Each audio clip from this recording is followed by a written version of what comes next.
Kapan beliau muncul? Ada banyak tanda. Selain nanti terjadi perang antara 3 putra mahkota di negeri Jazirah Arab, maksudnya Saudi Arabia, nanti akan ada berperangan Bapak Ibu. Rasulullah sabdakan demikian. Yaktatilu salasatun 'inda kanzikum, akan berperang 3 orang laki-laki di sisi perbendaharaan kalian. Kulluhum ibnu khalifatin, 3-tiganya anak raja putra mahkota. Thumma la yasiru wahidun minhum ila wahidin minhum, tapi salah satu dari 3 putra mahkota ini tidak akan pernah bisa menjadi raja. Kenapa? Karena yang menjadi pemimpin adalah Imam Mahdi. Hari ini yang berkuasa adalah Raja Salman. Namun Raja Salman sudah seringkali ada upaya untuk pembunuhan. Jenderal pendampingnya sudah tidak ada. Abdul Aziz Al-Fagham adalah jenderal yang kuat yang selama ini melindungi Raja Salman. Beliau sudah tidak ada. Ketika ada seseorang yang ingin menembak Raja Salman, beliau menghalanginya dan peluru itu bersarang di tubuhnya Syekh Jenderal Abdul Aziz Al-Fagham. Maka sekarang beliau kehilangan jenderal terbaiknya. Nah, sebagaimana hadis Rasulullah SAW tadi, akan berperang 3 orang laki-laki di sisi Ka'bah. Maka saya katakan 3 laki-laki ini adalah keturunan Raja Arab. Karena Rasul sebutkan Ka'bah. Penguasa Ka'bah siapa? Saudi Arabia, berarti kan? Ya, kulluhum ibnu khalifatin, 3-tiganya putra mahkota. Tsumma la yasiru ila wahidin minhum, tapi salah satu dari mereka tidak berhasil menjadi raja. Dulu ada 3 putra mahkota yang seperti ini, Bapak Ibu. Mukrin bin Abdul Aziz adalah putra mahkota, tapi sayang Allah menakdirkan beliau wafat meninggal sebelum Raja Salman naik. Mukrim bin Abdul Aziz naik helikopter dan helikopternya ada yang menembak sehingga jatuh dan meninggal. Beliau hancur, tubuhnya terbakar bersama terbakarnya dan hancurnya helikopter yang beliau tumpangi. Sampingnya di tengah ada Muhammad bin Nayef. Sejak Raja Fahad berkuasa, Muhammad bin Nayef adalah orang yang mewakili urusan-urusan diplomasi dengan negara luar, urusan luar negeri. Beliau mahir dalam dunia politik. Sejak Juni 2019 saya tidak melihat Muhammad bin Nayef muncul. Ternyata beliau sudah menjadi tahanan kota. Apakah beliau masih hidup? Saya tidak tahu. Dan yang terakhir tinggal Muhammad bin Salman. Maka inilah yang kemudian diangkat menjadi putra mahkota. Seringkali kami mendengar persertuan antara Muhammad bin Nayef dan Muhammad bin Salman. Namun Muhammad bin Nayef disingkirkan. Satu lagi putra mahkota yang bernama Al-Walid bin Talal. Ini adalah orang terkaya di Saudi Arabia juga, putra mahkota. Bapak Ibu lihat istrinya berhijab tidak? Ya, mohon maaf saya tidak membacakan, tidak berbicara tentang aib. Satu lagi putra mahkota yang lain bernama Khalid bin Farhan. Beliau sekarang berada di Jerman. Beliau hampir dibunuh bersama keluarganya, bersama ibunya. Ada cerita kenapa ibunya mau dibunuh dan keluarganya dihabisi karena menikah dengan laki-laki bukan laki-laki Arab, keturunan raja-raja mulia. Maka beliau menyerukan kudeta kepada Raja Salman dan menyingkirkan dan membunuhnya serta menyingkirkan putra mahkota. Apakah ini nanti akan menimbulkan perseteruan? Wallahu a'lam bishawab. Yang jelas, Imam Mahdi akan muncul ketika 3 putra mahkota berseteru setelah wafatnya seorang raja.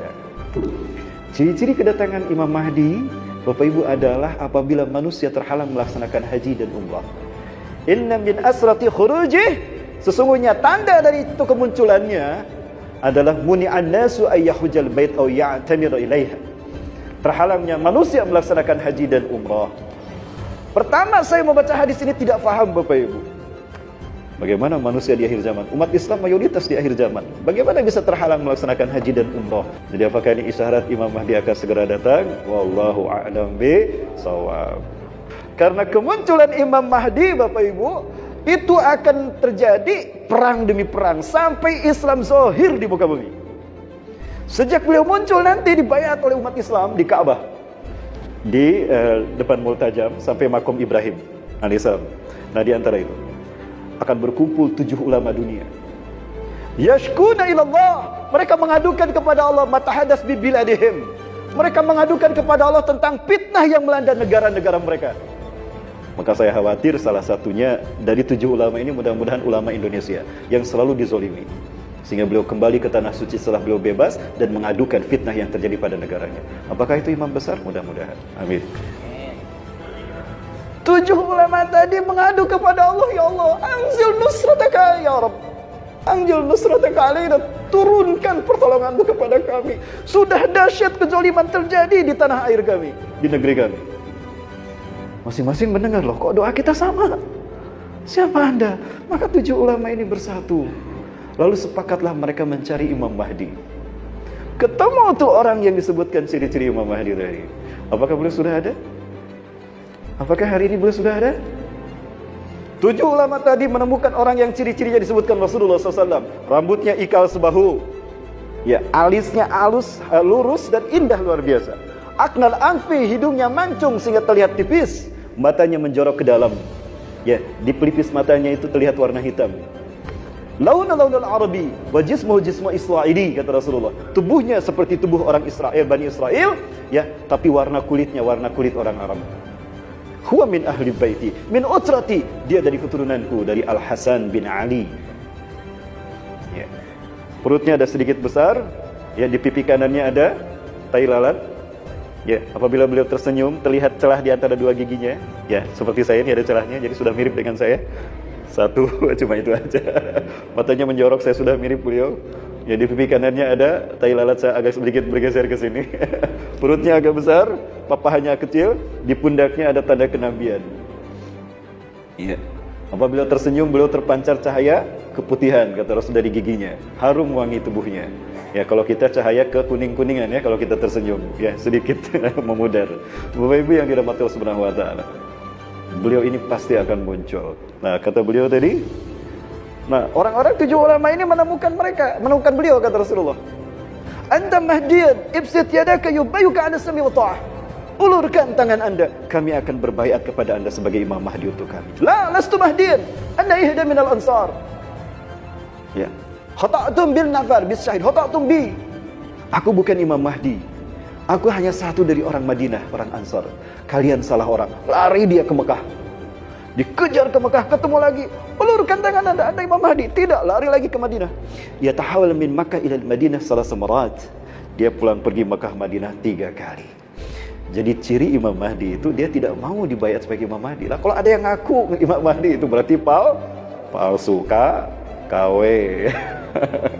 Beliau menolak untuk dibayat menjadi Imam Mahdi. Sampai pada akhirnya di saat beliau akan lari kembali ke Madinah, Allah mengutus malaikat Jibril. Ihbit ya Jibril ila amsikhu wa aslihhu fi hadhihi al-lailah. Kurang lebih demikian.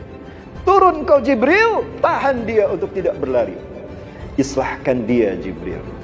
Maka Jibril alaihissalam datang mengislah beliau, dicuci. Ada seperti Rasulullah SAW ketika diangkat menjadi Nabi dan Rasul. Dibersihkan hatinya, dihilangkan keraguannya, lalu diberikan hikmah dan keimanan ke dalam hatinya. Maka beliau pun pada akhirnya siap menjadi Imam Mahdi. Allah fahamkan dia tentang urusan politik dunia. Allah fahamkan tentang persaturan geopolitik hari ini, akhir zaman ini, dan Allah berikan bimbingan ilmu untuk melakukan kebajikan dan amar ma'ruf nahi munkar sebagaimana yang dilakukan Rasulullah SAW biasa menjadi Nabi dan Rasul, dan beliau diberikan kemampuan untuk memimpin umat serta kemampuan perang yang nanti, kata Rasulullah. Fayaktulunakum qatlan yang lam yaqtulhu qaumun qattun. Beliau akan memimpin pasukan dan beliau akan memerangi orang-orang kafir di muka bumi ini dengan cara perang yang belum pernah dilakukan, sehingga orang-orang kafir akan terbelalak karena hebatnya sistem perang yang beliau punya.